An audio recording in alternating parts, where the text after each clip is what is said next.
1,000 years later.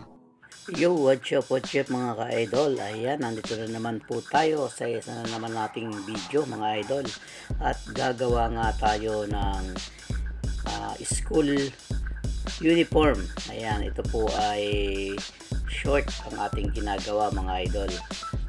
Pantalon para sa mga estudyante. Yan po ang ating trabaho mga idol. Yan ang ating pinagkakakitaan.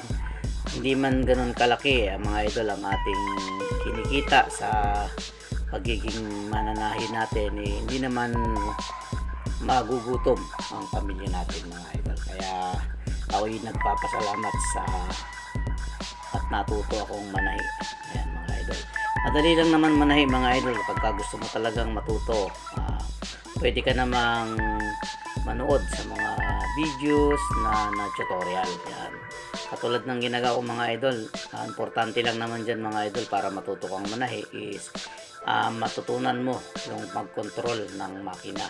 Katulad ng pag-apak sa makina, kailangan kontrolado mo siya, dahil yung pagbubuo ng damit, ng pantalon, ng short o kahit na anong item na kailangang buuhin is madali na yan mga idol. Katulad yan mga idol, nakabuo na ako na isang short.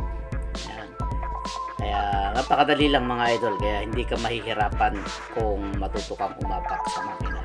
Yan lang naman ang pag-aaralan mo dyan, yung mga pagte-tension na tinatawag, o sinabi kasing tension mga idol, yan yung pag-aayos ng makina o pagta-timing ng makina. Madali naman ang matutunan yan kapag marunong ka talagang manahi mga idol.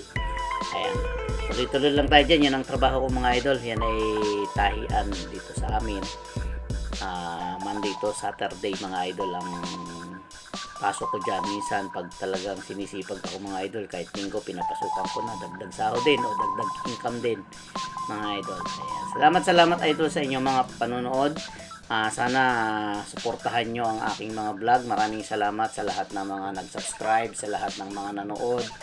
Ayan. Maraming salamat po sa inyong lahat. God bless you all. Peace out.